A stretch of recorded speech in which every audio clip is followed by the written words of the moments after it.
Okay, so you ever wake up one day and think, man, I sure hope the village doesn't dig up my corpse and light me on fire again? No? Well, if you lived in 1400s Eastern Europe, that was like Tuesday. Because today we're talking about the golden age of vampire panic, a time when the smartest guy in town was the one yelling, hey, let's stab grandma, just in case. This isn't Twilight, this isn't Dracula.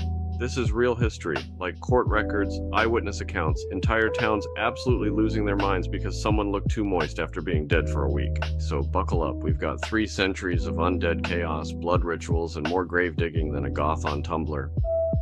South, you know how every generation has that one weird collective mental breakdown? The 1980s had satanic panic, the 2000s had emo kids. In the 1400s, oh, they had vampires. Like actual people, nobles, peasants, even clergy, believing dead guys were crawling out of graves, slurping blood, and ruining crops. And this wasn't some cute Halloween rumor.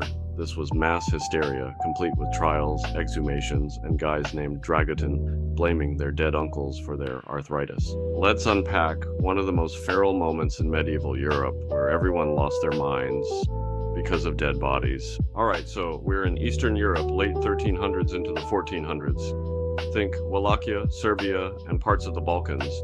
These are the places that would later inspire Bram Stoker's Dracula, but trust me, the real stuff is way stupider. You've got poor superstitious villagers, you've got corrupt church officials, you've got mass graves from wars, plagues, and famines. And people start noticing, hey, I swear I buried old Vuk, but now my cows are dying, my wife's got consumption, and I keep hearing scratching sounds at night. Boom, must be a vampire. Forget science, forget hygiene, the only explanation is undead grandpa's back and he's pissed. Here's where it goes from spooky story to full mental breakdown. There are actual church records, like official quill and ink documents, describing what happened next. In 1403, a Serbian villager named Petar Blagojevic dies. Shortly after, 9 people in his village also die. People report seeing Petar walking around. His wife claims he showed up at her house demanding his shoes. The villagers, being totally rational adults, decide that we gotta dig him up and stab him with a stake. Which they do. They open the grave, and guess what? His body isn't rotting fast enough, and there's fresh blood around his mouth. Clearly, this man has been snacking on the neighborhood, so they drive a wooden stake into his heart. Allegedly, he screams and bleeds, which, again, is just what dead people do in this time period, obviously. After that, it spreads. It's like way faster than it should. Other towns hear about the vampire killings and go full-on Scooby-Doo mode. Graves are dug up by torch-wielding mobs.